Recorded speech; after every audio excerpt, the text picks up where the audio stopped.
2, 1. What's up, guys? And welcome to another episode of the Love and Thunder podcast. I'm your host, Dave Lipson, with another killer guest on our show. You know, I find these guys and I'm like, man, this dude is awesome. This person's incredible. And more often than not, they're gracious enough to actually be a guest on our show. So welcome, Ron Mathews. Ron, welcome to the show, brother. Thank you so much, man. I was telling you before in a conversation, I had such a bro crush on you. Nice. Because I knew about you doing regionals, and I was like, okay, I came, quick history of me, I get into CrossFit pretty late in my life, and I'm a bigger guy. I was a college athlete. I'm over 6'2". I was over 235, and I'm like, I want to do this CrossFit thing. And I'm looking at all these guys, and I was like, oh man, they're so small. But there's this guy up in the Northeast regional, Dave Lipson. He's a monster, and he's keeping up with these guys. So I had heard about you in the West Coast, and then, so my ex and I, we worked with Reebok before CrossFit, before they got affiliated with CrossFit, and we were talking to them about some things, and they said, hey, we're doing this deal. So finally they said, hey, we're going to do this deal with CrossFit. Would you like to open up a Reebok affiliated CrossFit? And we said, absolutely. We were working with them to open up a Reebok gym that was not CrossFit. Yep. So they said, great, come up to headquarters. It happened to be the East Coast Regional. So, and we came up, that was when you were running Reebok One. Yes. You come up, we're going to have a seminar. You can meet other people. You can meet the Reebok people, and East Coast Regionals are happening. So you can see that. And I was like, oh, this is going to be great.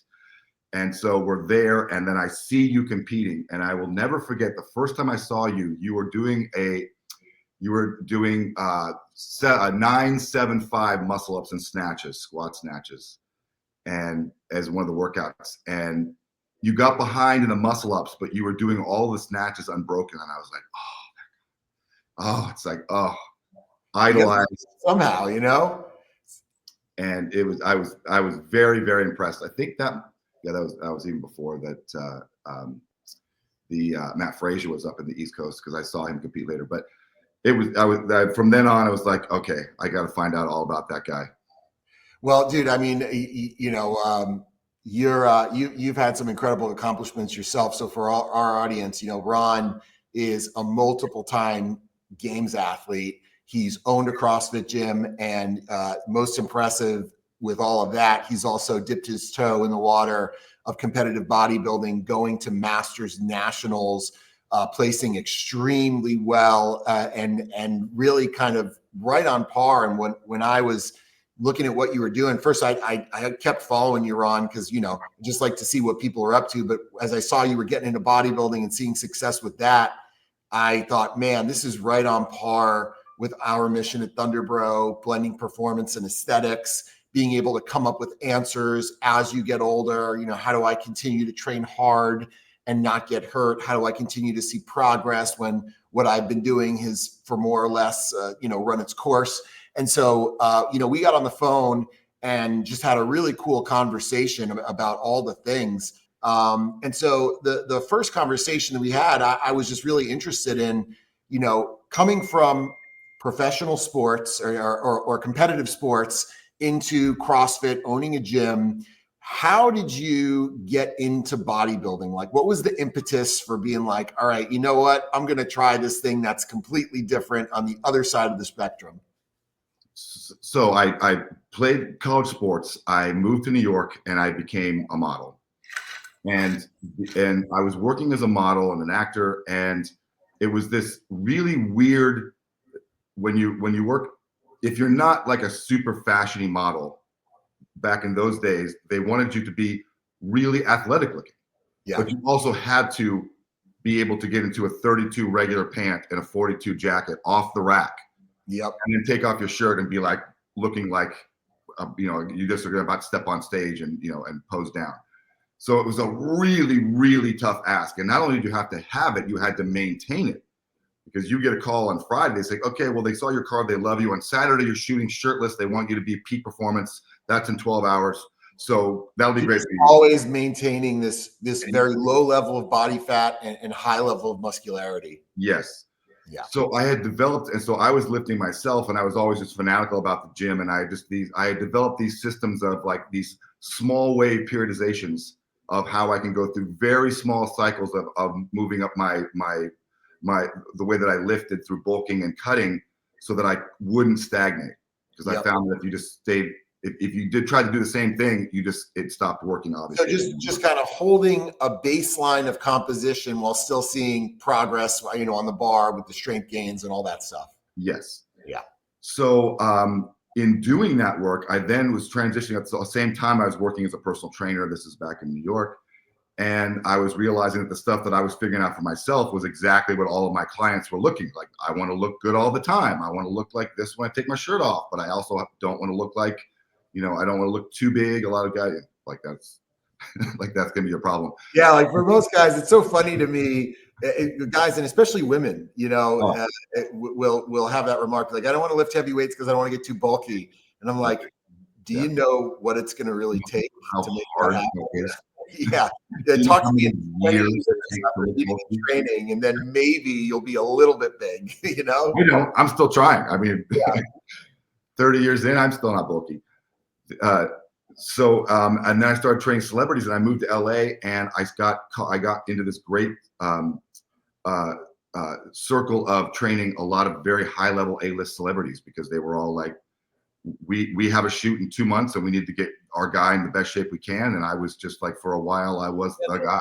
Talk to each other. You know, there's always a guy, like, this is the guy people go to get shredded for their role or to whatever, do those big body transformations. And that's part of the acting repertoire is being able to, you know, not just act the part, but look the part too. Yep. And I worked with some really huge stars. I worked with Hugh Jackman. I worked with Jennifer Gardner. I worked with Eva Mendes.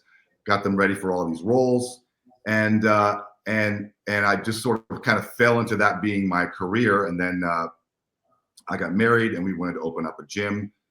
And so then I was starting to like miss the competitive element that was missing in my life. And right about that time is when CrossFit came up.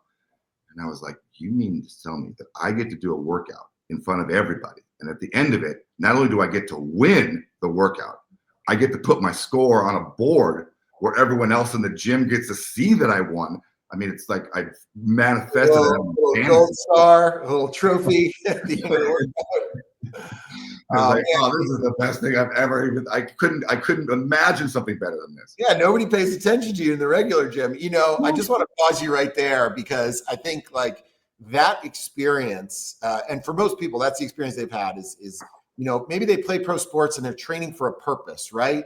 Like there's a mission, they know what they're supposed to do and why they're doing it. And then at some point that career ends and you're left in no man's land, where it's like, you know, I always use that analogy of Derek Zoolander after the new guy is in town, where he looks in the puddle and he's like, who am I? Like, if I'm not a football player or a baseball player, like, who am I?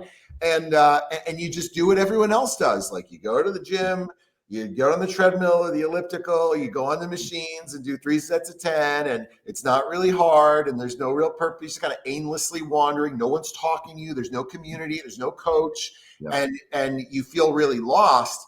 And then, you know, CrossFit almost implants into you a purpose by gamifying fitness, by saying like, oh, no. Your goal is to achieve elite athletic performance or forging elite fitness. And we have a metric for leveling up and all these things that you can kind of acquire skills, acquire capacities. And now you're like a juggernaut, you know, you're just like, okay, you're not even like, you know, worried about what you're doing that day, because you know it's just going to be hard as hell and you're going to try to push yourself harder than you've ever pushed before. And there's that community there. And it really is game changing, because it gives people the community and it gives people the focus and the purpose as to what they're training for and why they're doing what they're doing. Yeah. That's exactly it. It's like suddenly you're working out to generally look and feel good is not a good enough reason for me to work out. It doesn't motivate me on the grander scale, you know, on any given day maybe, but that really helped me to get to clarify my goals. And I had specific things. Okay, you suck at this, so that's something very clearly defined that I can then work on and progress, which I did like about it. Yep. And so I just kind of jumped in wholeheartedly. I building our gym. I bumped into a couple of other gyms while I was getting ready. Went to CrossFit Hollywood with Andy. I worked with Dusty at Dogtown, and walking to Dogtown. And that was when Dusty was training Lindsay Valenzuela, Val Volbrel, and Sam Briggs were all working out there together, the three of them, and they were the top 3 women in the world. And I was like, oh, this is great. All in the same county. And so that was fun. Went to the Brick for a minute and just started really experiencing the community. And I really dove head first into it, and I just loved it. And and I think a lot of people who will have the same experience is that just a lot of the programming of CrossFit is so repetitive in the motions. It's like you are in that front rack, you're doing squats to presses almost every day. And the wear and tear of that really started to take. I also had a torn labrum on my left from football. I had a torn labrum on my right from football. I had a slap tear on my right. I had so many injuries going in that I had been kind of working around for years. And so they just started to, they were always slowly aggravated. It was always just like, how can I get better, but not aggravate this? And I think a lot of the older athletes had that same experience with, different aches and pains. Yep. And just as I had a lot of success. I went to the games. I won the games. That was really amazing. I did the Grid League. I was on the New York team for the Grid League, which was amazing.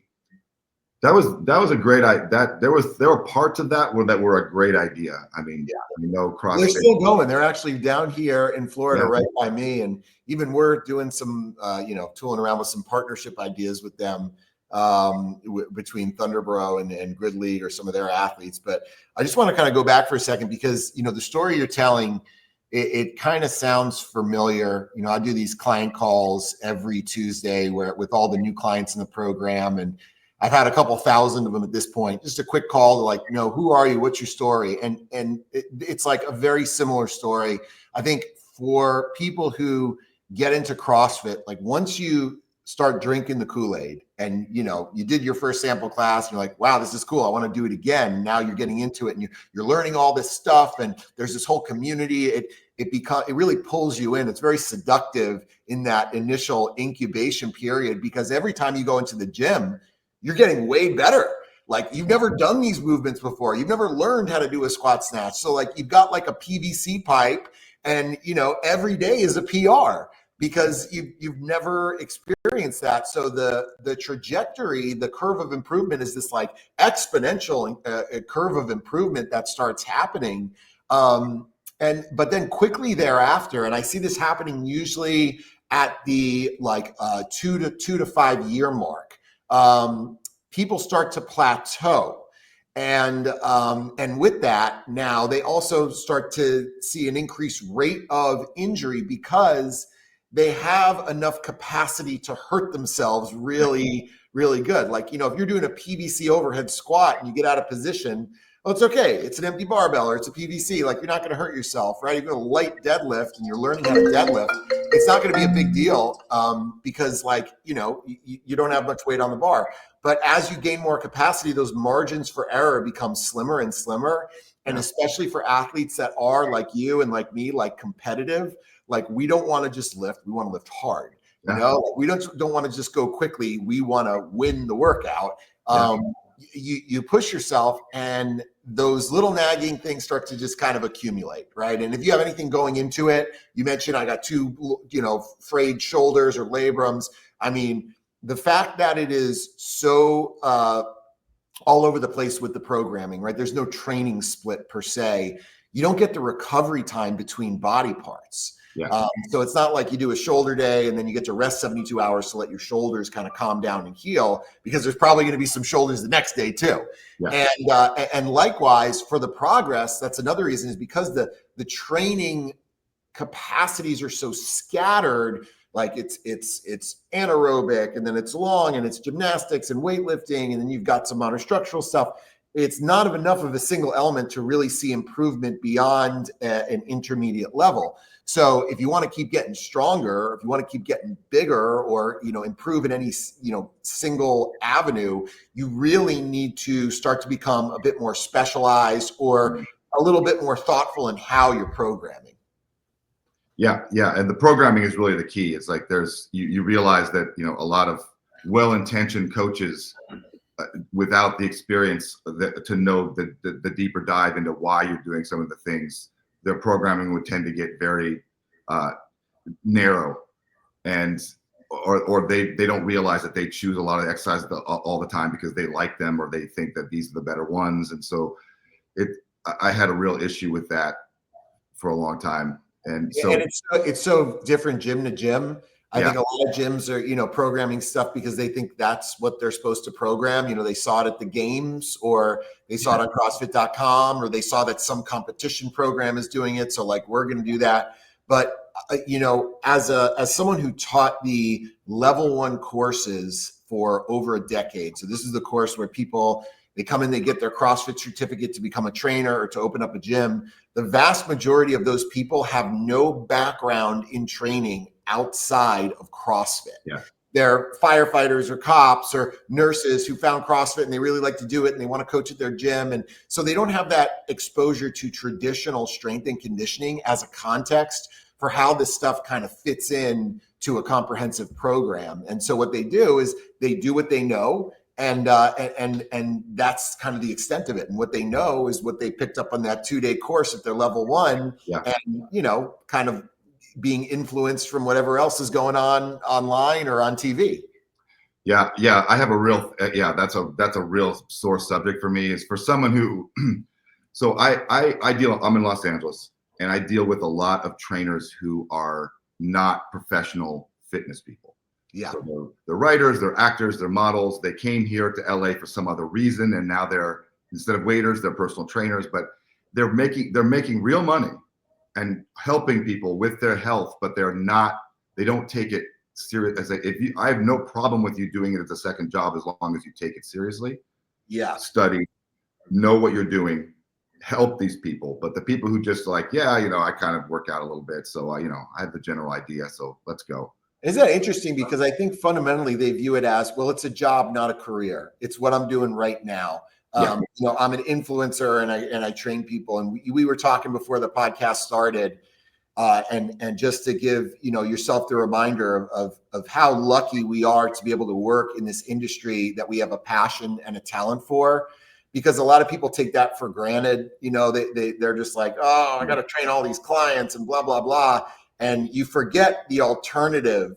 For some people, working in an office, in a cubicle, working for someone else, they're okay with that. But for guys like you and me, this is all I got. They're like, this is my gift. I better make it work because I'm not good at that many other things. And at this point, a 45-year-old guy, I know a lot of options here. So it takes on a different meaning. And obviously you hold that tight to your chest because you value it. You value the opportunity and the blessing of being able to find a craft that you have something beneficial to bring into the world with a talent and a passion for. Yeah.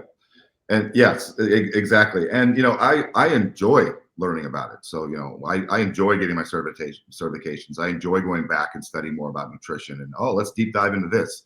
Recently for me, it's been like, these peptides are what's going on with this, like that. Let's figure out what this is. So I love that there's always a new area to explore and to know more about. So that's endlessly fascinating to me.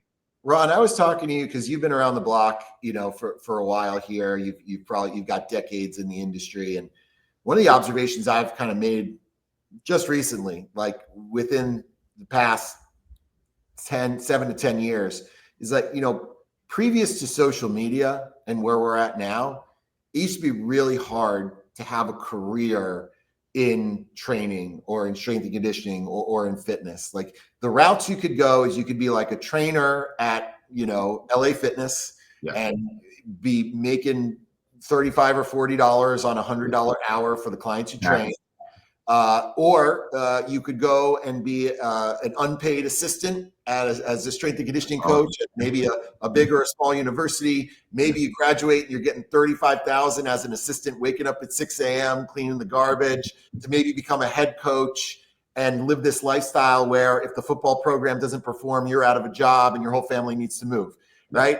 And it was either that or create something, create P90X, have a fitness DVD, write books, do seminars, but you had to be like a megastar. You had to have the track record for that, right? Yeah. So it's really hard. And it was a career that was kind of like, it was self-selecting, because unless you really wanted it, you were going to quit. Like most people who got into it, most of my counterparts when I started in training are all like pharmaceutical sales reps now. They're like, this is really hard to make a living doing this. But now with social media, it's never been easier to be more visible, to be able to spread a message. You used to have to like run an ad in the paper, have an ad in a magazine or a commercial on TV. Now it's like you have access to everyone. So with a little bit of hard work and know-how, you can really make a legitimate business and lifestyle for yourself if you're willing to work hard. But I've noticed amongst my veteran colleagues that they don't like that. And they don't like that because they're like, I've already put my fucking time in. Like, I've already trained thousands of athletes and created world champions and had the people go to stage and all the transformations. And now you're saying I got to make TikTok reels and dance around like a monkey to get fucking clients. It's ridiculous, And I empathize with it because it's a game you kind of have to play now. Otherwise, you're going to get passed. It's just different, it's different than when it was. Not in a bad way. There's opportunity, but it's definitely something worth considering. I've been kind of dealing with that in both New York and Los Angeles for my whole career, because there's a lot of guys that look great. They just, for genetically they look good. They know how to work themselves out, and they get clients that come up to them and say, I want to look like you, train me. And so you go into a training gym here in Los Angeles, and there'll be 10 guys that all look amazing, and they have full rosters of clients. Yep. You watch them train, and you have no idea what you're doing. No, it's got nothing to do with the quality of what they're doing. Nothing to do with the quality, but just because they look good. So I've been seeing that for a long time. It's like, oh, here's another model that he's training a bunch of guys that saw him in a magazine ad, or guys that see him at. And they're just doing some silly stuff in the corner. Like, oh yeah, like you really gotta, with one arm, you really gotta get on your knee and balance on a Bosu ball, and you can really feel it. I mean, like, oh God, it's tough. And for the consumer, that's a big one. I'm an advocate. Never judge the program based on the way the person that is writing it looks, because there can be so many variables in there. One, and most likely, they're just genetically gifted. They're going to look great doing whatever they do. And the analogy I use for that is Rich Froning. Like, Rich Froning looks tremendous. Yeah. He doesn't look tremendous because of the training. If he trained for aesthetics, he would look like insane. He would look like a world champion bodybuilder. Yeah. But like, that's just his genetics. It doesn't mean the program is going to produce that. So even a single person, like, you don't know what they're doing. They might be guzzling anabolics at a high level. The only way to evaluate a program is based on the results. So the breadth and the depth of the results, meaning how many people are you repeating this success with, and how impactful is that success? Do you see those before and afters where you're like, what the fuck did happen to that person? And if you're doing that with lots and lots of people, there's something to that program. There's something to that system. So don't take the trainer's word for it, and don't pick the program based on how the trainer looks. Pick it based on the results, because no one is doing CrossFit because they want to be like Greg Glassman. Okay. There's not a single person that's like, I really want to perform like Greg Glassman or look like Greg Glassman. It's looking at the results of that. And furthermore, these people that look great, they have a platform now to really reach masses, and it's maybe you find someone you think you identify with. Like you mentioned, oh, there's this guy Dave, he's just like me, he's a strong former athlete who's doing CrossFit. So immediately you want to know like what's going on. That's just an opportunity as the trainer to now like build some credibility with the athlete. Give them some free education, give them some stuff that they can trust you for good info. And then after a while, if you like what this person is saying and you're like, man, this person really knows their stuff, then check out what they have to offer. But it's so silly to just like pick a trainer based on how they look. Maybe you're just getting an escort. Maybe it's like a gym escort. That's fun. And to dovetail off that, I think we talked about this before, was so you know, when you see CrossFit and you see some of the guys that are upper level CrossFit guys, and you're like, oh, that guy looks amazing. The one thing that I was always had a problem with, because I came from a pure aesthetic. I came from fitness modeling and getting actors ready. On this date, you're taking off your shirt on camera. This is a $250 million movie, and you have to look great. Not good, it's with great abs on this day. So that was my world that I came from. You get to CrossFit and people are like, yes, I have that same mentality. I want to do CrossFit with the goal of looking great. And CrossFit programming is not the goal of CrossFit programming is not to make you look great. It's to make you better as an athlete, more functional, more capable. So they were doing a certain training thinking they were going to get abs or chest or arms and not really achieving that. And so then they would be at the frustration of, I really feel like I'm working hard, and they are, but I'm not looking like I want to look. I don't take off my shirt and think, oh yeah, this is great. I take off my shirt and look, yeah, I look better than I did, but you know, for how hard I'm working, I should look better than this. Yeah, and you know, that's interesting because we really dove into this relationship between performance and aesthetics and looked at it from both ends, right? So like if you see like just the top athletes in the world, generally they look like physical specimens, right? I mean, there's a reason why like Mike Trout's got big guns and, you know, LeBron James looks jacked and all this stuff. And we don't know, is it the nature of their training that makes them look that way, right? Is it the training that gives them that kind of aesthetic and capacity? Or is it the fact that they have the muscularity that allows them to meet the demands of that training? Doesn't really matter. We know that there's a relationship there. Like guys that look incredible are all kind of those like world-class, world-tier athletes. So that got me interested in kind of just peeking at like, would improving your aesthetics affect your performance, right? So for someone like a CrossFitter, and a CrossFitter is a very unassuming person. You're like, they look like a regular Joe, but they can do all these incredible things. Yeah. Well, why is that? You know, it's because they've developed a lot of the neurological capacities to be able to perform a lot of work very efficiently, right? They've learned how to do kipping pull-ups. They know how to, you know, get the right positions and speed to get under the bar of a clean. They've really greased and grooved that wiring between the brain and the body to get the most work done with the least amount of effort. So there's an efficiency there that's phenomenal. But those are primarily neurological adaptations, right? The biological adaptations, the changes in the tissue or like the size of the machine, not the processing power, but the actual size of the machine, or the software, right, between the brain and the body, but not the actual processor, is where they stand a lot of room to improve. So if you kind of think of those 10 general physical skills that they talk about in CrossFit, and there are things like cardiorespiratory endurance, flexibility, stamina, strength, speed, coordination, accuracy, agility, and balance. You know, half of them are neurological, right? So coordination, accuracy, agility, and balance, they're neurological. That's getting into the right position. That's understanding the patterning, the rate of force development, all that stuff. And they're phenomenal at that. But the cross-sectional size and strength of tissue, there's a lot of room to improve that.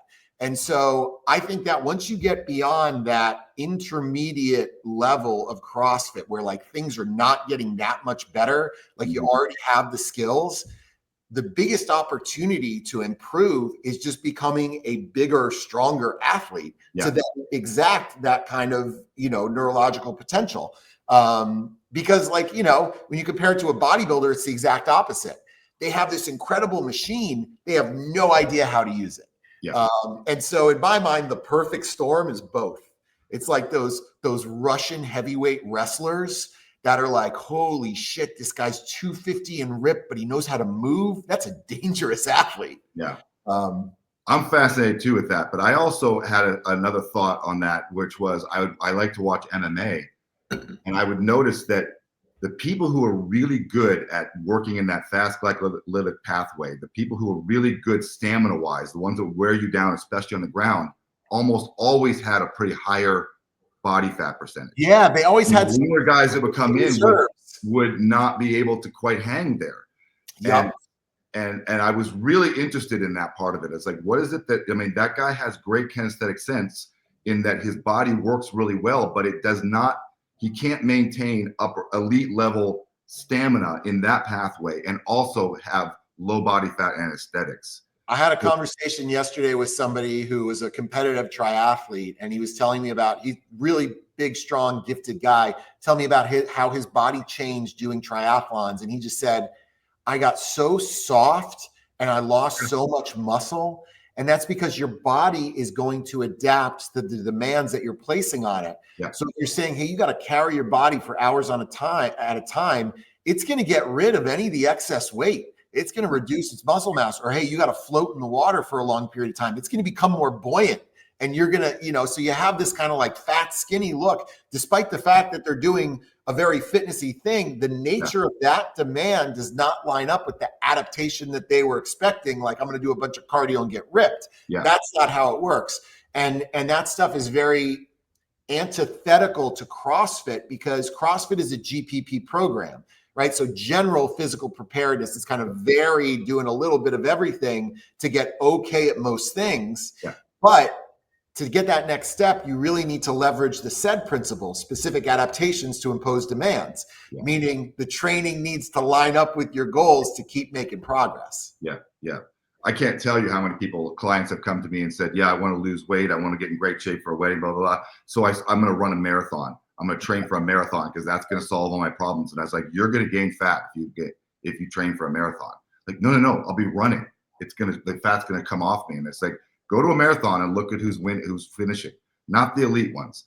But the elite ones have no muscle at all. And the main bulk of people are going to be 20 to 40 pounds overweight. All of them, every one of them. Yeah. And that's what you're training your body to do. It's like, I feel like something's always better than nothing, right? And when you compare CrossFit to the traditional gym experience, I would categorize it as better, because what they're doing is they're learning how to move. So learning how to squat and do these functional movements, and they're learning how to work hard, which is great.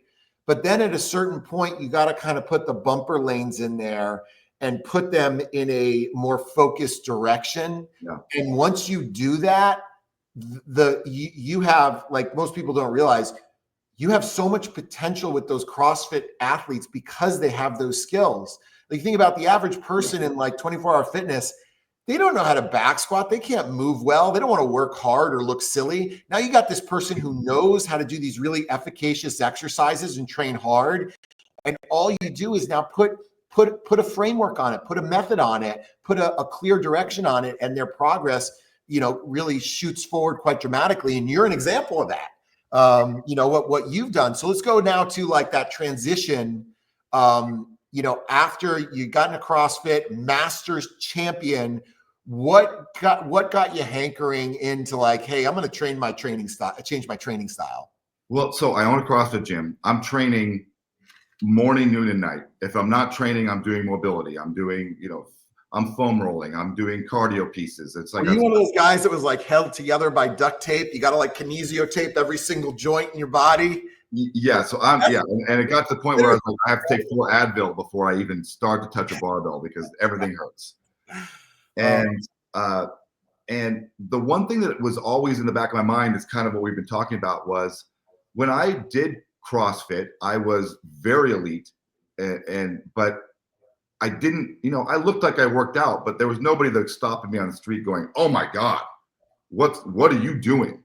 Yeah. It was like, you look like a fit guy, like you look like a good looking guy. My shirt, and it was fine, but it wasn't like, I wasn't going to put my, take a picture and put it on social media and have people be like, "Whoa." It wasn't the double take. Good. And so I just cannot keep pushing myself in this way. Plus I just really want to look better. I want to look more like I used to look. So at first, like the first year, I was like, I just want to put on some muscle. I just want to, like, if I'm not really worried about having to do pull-ups, and then with large sets of kipping pull-ups, and I can just let my weight go up. Ron, can I pause you right there? Because like that is exactly, I think that's going to really resonate with our community, that story of like, hey, you know, you're doing CrossFit, you were doing it at a high level. You kind of come to this realization, like, I can't just keep doing this to myself. Like, I can't be working out for 4 hours a day and have all these injuries and all this mobility. And it becomes really frustrating because that experience in CrossFit was so kind of like game changing for you. Yeah. That now you're like, well, I just want to train in a way that I can go get an effective workout and see progress without getting all fucked up over it. Yeah. And a lot of people don't know what to do, so they hop to like a specialty program. They'll be like, oh, I'm going to do this CrossFit competitor program, Proven, Mayhem, HWPO, Invictus, or whatever, thinking that that's going to have the answers, but that's just kind of like more of the same. Like, all of them, just different combinations of all the stuff that I was doing. But also, you know, the gymnastics element of CrossFit means that you also have to be able to move your body. And I was like, okay, so if I just remove that and I just want to lift, what would that look like? And I got up to like 255 in my body weight. And I was like, okay, I definitely put on some muscle. I like this. I like the way it feels. I'm way stronger. So what did that training look like for you? Like, were you doing it in the CrossFit gym? I was doing it in the CrossFit gym, but it was like very, it was almost like a Wendler. I was just doing so more of like weights, a little bit more strength based. Yeah. Larger rest, you know, and at first, and I know a lot of CrossFitters will have this, you know, I'll do my set, you know, I'll do an 80% set of 4. And it's like, okay, now you're take a 2.5 minute rest. Yeah. A minute and a half into it, I'm like, I'll just do some double unders. I'll just do some push-ups in between. I can't sit around. I can't sit this long. I feel like that's like in some ways tied to your nervous system being fucked up. Like you're so restless, you can't rest. Yeah. Your body is so used to just trauma. I can't sit here for 2 minutes. What? Yeah, exactly. I got to go faster. Otherwise I don't want to feel the pain. You know, and I did sort of hybrids of that for a while. And finally I'm like, no, just lift and rest. And I would just like, you know, like your said principle, progressively overloading over time, measuring it, getting down to a 1 rep. Okay, this is higher. Now my percentages will go up, and just being pretty structured about it. Yeah. And, you know, it's in my life, this is the one thing that has been like a true constant, which is there's so many things in life that are not up to you, that are not dependent on you, but fitness you have complete control of that. If you do it right, you will get the results that you're looking for. You can really such a fair experience. Yes. There's a few things in life that is like that. You're not like, I'm gonna do everything right, but then I have to let that guy decide if I get the reward or not. Yeah. Like in your job. So it's been this part of my life, but whenever my life feels out of control, I can like, and this is COVID, so I can be like, all right, I'm just gonna focus on the things I can control, and I can control my rest periods, my weight, my structured workout, how I eat, how I sleep. Like those are things I can control. And you know what? It works. So I did that. And then I got up to like 260 and I was like, okay, I put on a lot of size, but I've also put on some fat. I need to do a cut. And I was like, you know, I've been always sort of toying, like maybe I'd do like the fitness model thing again. I was like, no, I'm just going to pick a bodybuilding contest. I've always wanted to do it. Yep. You know, just picked one out that was like 4 months out. It's like, okay, now it's on the map. It's on the calendar. I got to be in shape by that day. Too late. You're like standing on the train tracks and the train's coming. I'm gonna put you in my underwear in front of a bunch of strangers on stage with the lights on me. So if you don't look good, it's on you, because I love it when people do a show. I think it's a great experience, not to make them into competitive bodybuilders even, but just for them to understand what they're capable of in terms of exercising extreme discipline. Yeah. Because, you know, with CrossFit, the hard part is the workout. Yeah. And the workout is like 15 minutes most of the time, you know? So it's like, all right. And the rest of the day, it's just like relax, eat, just kind of like veg out, you know, and try to keep it healthy. But the rest of the day is comparatively pretty easier. With bodybuilding, especially in prep, the workout is the easy part. Like, you know, it's the other 23 hours of the day when you're suffering through a low grade of hunger or, you're like, okay, I got to do 45 minutes of cardio in the morning and another 45 minutes of cardio at night. And the calories are going down, your energy, you're in this constant. I feel terrible. I feel hungover all the time. It is like working. Because you're trying to take yourself to a place that your body has really never been before, it's going to require measures that your body has probably never experienced before. So it feels really hard, and it feels really hard every time you do it because you try to be better and better. But for that first time, I think it's great because, you learn that committing to that show creates that level of I guess you could call it compliance, but really I think it's rooted in fear and desperation. Like, you're like, okay, I'm going to be naked in front of my friends. There's a bunch of good looking guys on stage. I want to look silly. So I'm going to stick to my diet. I'm going to stick to my schedule. I'm going to stick to my training, but I want to do it. Whereas before, you're tapping out or you're going out to dinner. And you're like, no, I cannot cheat. Like, I need to go, and empty the tank or leave no stone unturned in terms of what I put into this, so I can feel good that this is my very best presentation of what I can do on stage. And then after you experience that, I have these conversations with athletes where I'm like, hey, look at what you did. That's pretty incredible, right? Now, it was hard. Do you think you could do 70% of what you did?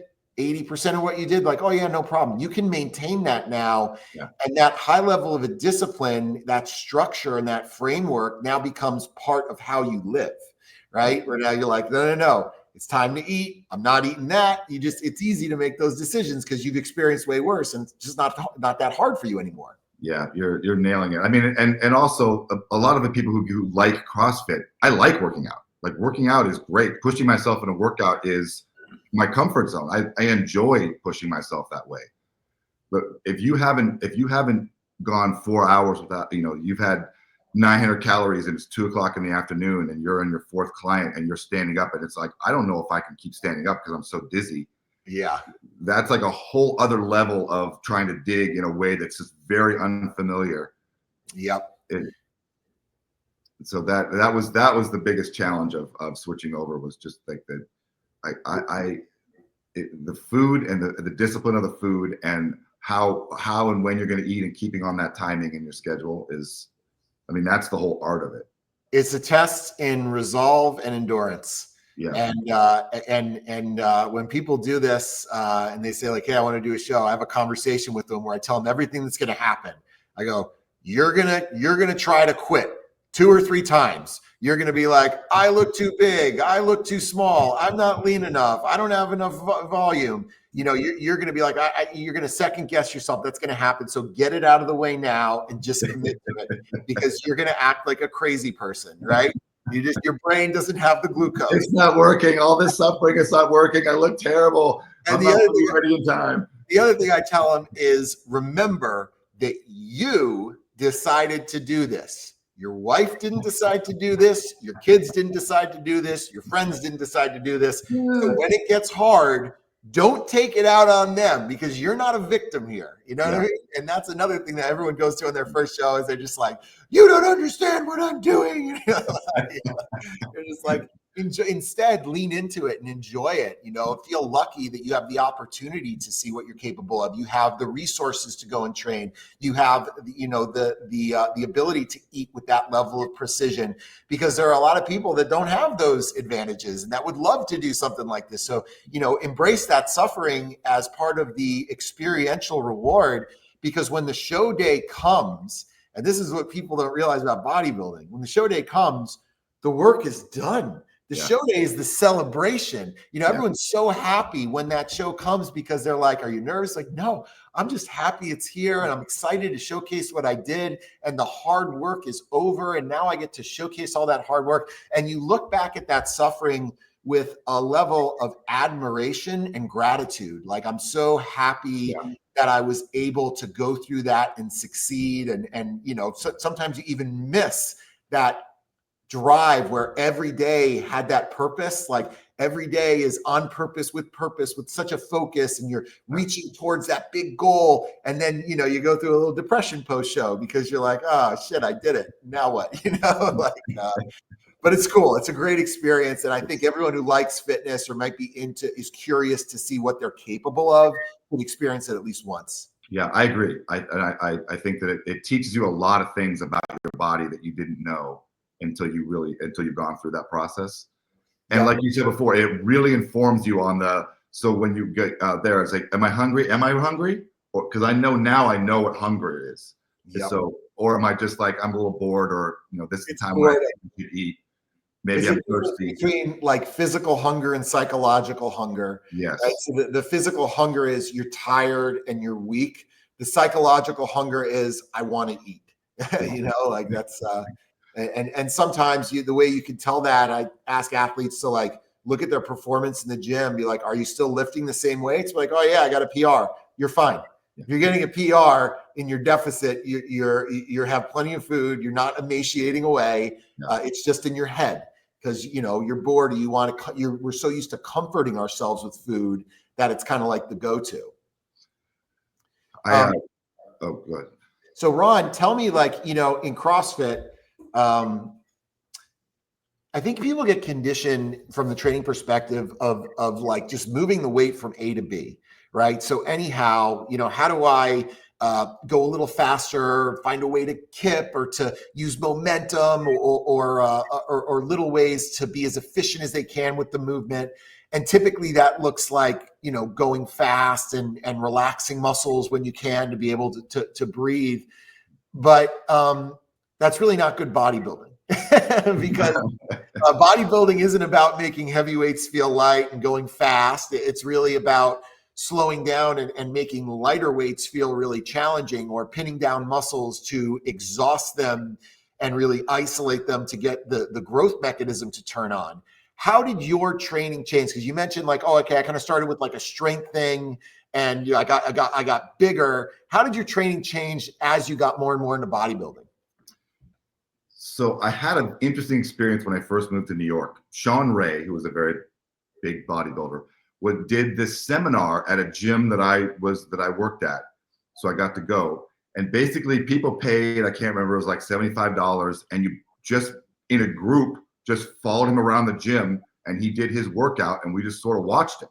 Yep. And he'd answer some questions or he'd say, okay, now I do 3 sets of lateral raises. Here we go. And somebody asked a question that I didn't understand the depth of what the answer was until years later, which was, he was doing something, biceps curls, and it was a relative weight, but not super heavy. And somebody said, so I noticed that the weights that you're using are not that heavy comparatively. Obviously, you're an enormous guy. Yeah. Sean Ray was wickedly strong too. Wickedly strong. Yeah. And he said, are these the weights that you're using for this workout because you're just showing us what you're doing, or are you doing your workout? He said, I'm doing my workout. He said, I am a bodybuilder.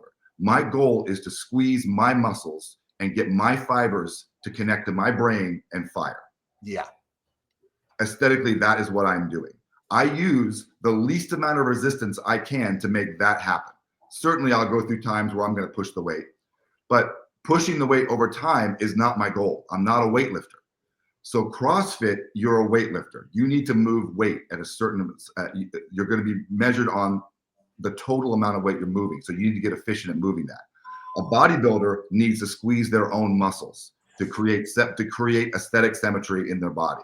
And you need to start creating mind-muscle connection between smaller muscle groups so that you not only have big fullness in your big muscle groups, but you also have separation and control of the smaller muscle groups. Yep. So I remembered that conversation later and I was like, okay, now that I'm going back to bodybuilding, let's go and just really work on focusing my squeezing, my time under tension. How am I connecting? Yes, I'm doing 10 pull downs, but am I really squeezing in my lat, or am I just swinging around and using all that momentum, and the muscle doesn't have that strong, steady tension and squeeze? And lots of people talk about this, whether you're like assigning a tempo and say you're gonna do 3 seconds down and a 1 second pause in the stretch and a 1 second squeeze at the bottom. Or I've also heard a lot of veteran bodybuilders just say, hey, just be in control of the weight. Yeah. Just be in control where you could stop at any portion of the movement. The tension's on the muscle, because momentum is the enemy of hypertrophy, right? Inertia is the enemy of hypertrophy. When you have inertia on the bar, that's tension off the muscle.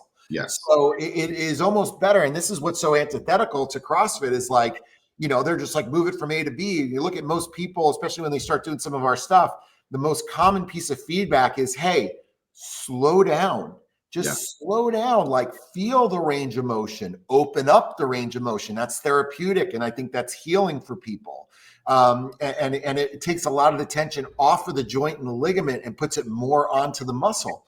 And you bring up something interesting because strength is primarily neurological, right? It's how well your central nervous system can communicate with the muscles. So you see this with guys, you ever seen like the grip strength guys or the even some of the strongest power lifters be like, yeah, they're pretty well muscled. It doesn't make sense because their strength to body weight ratios are insane. And that's a neurological thing. So my take on it is, and for a guy like you and me, I think it's not just primarily aesthetic goals. Like we still want to feel strong. For sure. Like we still want to be able to move weight and have that balance where it's not just display model only, but we can still use it. So what I like to do is have in a day one lift where it's a good top set. Like it's a good, hard, heavy top set. It's not necessarily doing slow concentration work. It's not necessarily just like pumping out tissue and pushing blood, but you're getting that neurological stimulus, but it doesn't need to be every single lift. And it really shouldn't be. And when you do it with movements, you got to pick the right movements, and exercise selection, I think, is most important as you get older for those bars, the pieces of equipment, or the planes of movement that you're not going to mess up your shoulder or your back or your knees because that machine or that movement works for you. Yeah, that's great. The last piece of that is when you're in the control is in CrossFit, you're taught to not control your eccentric phase because it's wasted energy. But the eccentric phase is where all the hypertrophy happens. So you're leaving a lot of gains on the table. A lot of gains on the table, but you have to, because if you were controlling the weight down on every rep, you gas before you got to the end of any WOD. Yeah. But I sometimes look back.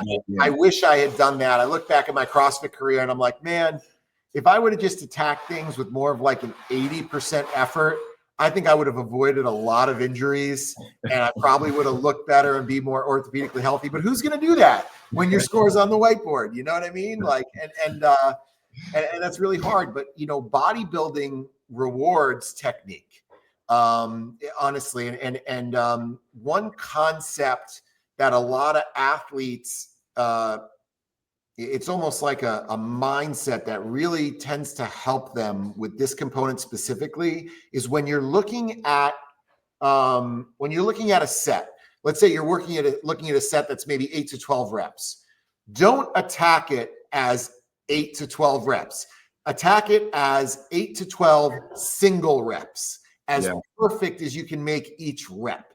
And when you do that, you start moving a lot better and you start getting way better intensity because it gets harder because you're pinning yourself down and you're keeping yourself accountable. Or a lot of people will just kind of pump out and they're doing this and all of a sudden it gets hard. They're like, those last few reps. And you're like, no. Every rep should be as perfect as you can make it. And when you can no longer make it perfect, that's your working set, right? When you can no longer maintain that technique as opposed to, I just can't lift the bar at all. At that point, you're probably opening yourself up to a lot more risk too. Yeah.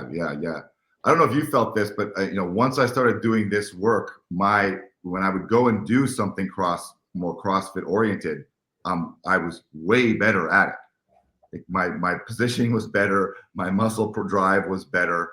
It really crossed over incredibly well. And I wish I had done more of it earlier in CrossFit instead of just worrying about moving weight. We've had that happen with athletes with their like 1 rep maxes. They're like, I don't get it. I haven't done a 1 rep max in years and I just got a lifetime PR, but I've just been doing hypertrophy and it's stronger by accident. I mean, that's the adaptation. You've got increased cross-sectional size and tensile strength of the muscle. It's like riding a bike. You know how to squat, you know how to deadlift, so that doesn't go away. And then, but you don't need to live there because of the risk associated with that, because that doesn't really line up with the muscle hypertrophy either. And furthermore, Ron, like you're now in your 50s, right? Yeah. As you get older, it gets harder and harder to maintain and build muscle. And there is a rate of muscle loss that occurs just naturally. So it really makes sense to me in terms of longevity. If we're viewing longevity as, analogs to, muscle mass and, let's say, VO2 max, it really makes sense to me to really invest in spending a majority of your time once you're, let's say, over the age of 40, 35 to 40, to really being like, hey, hypertrophy is the foundation of my program, because muscle is responsible for everything. Whatever athletic endeavor you're trying to do, running, swimming, biking, lifting, being a dad, movement is from muscle mass. And it also ties into your health, ties into your endocrine system, your hormonal health, your immunity. Big muscly people are hard to kill. So unless you take it to an extreme level and your heart explodes. But for the most part, you're looking at people where that body armor really makes you resilient over the long term. Are you familiar with Peter Attia's work at all? Yes. So he's big on this. It's like, zone 2 cardio, working in your pure aerobic capacity, not slipping into the glycolytic system. And can you elaborate? I think I know the answer, but could you tell some of the listeners, well, why zone 2 and not just like high intensity intervals or CrossFit? So zone 2 is, so aerobic activity is by definition work that can be done with oxygen. Yeah. So when you're working at zone 2 would be conversational.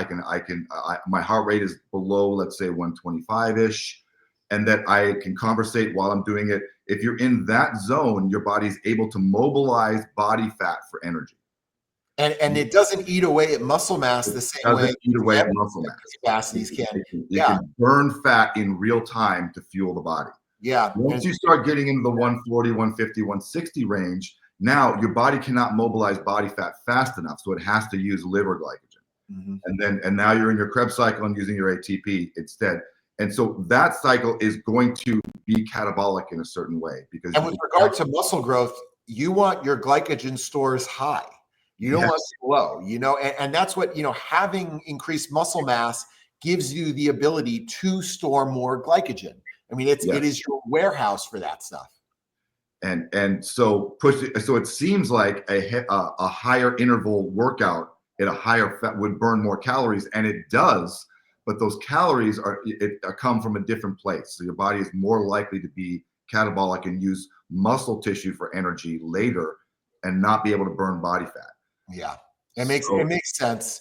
And the zone 2 aerobic work, I mean, it's like warm up pace stuff, but I also think there is a carryover to other markers, right? Resting heart rate, blood pressure. And even when you're doing CrossFit, something high intensity, you're still using a lot of aerobic capacity as well. It's just not the primary energy system. Yes. There is a big carryover there.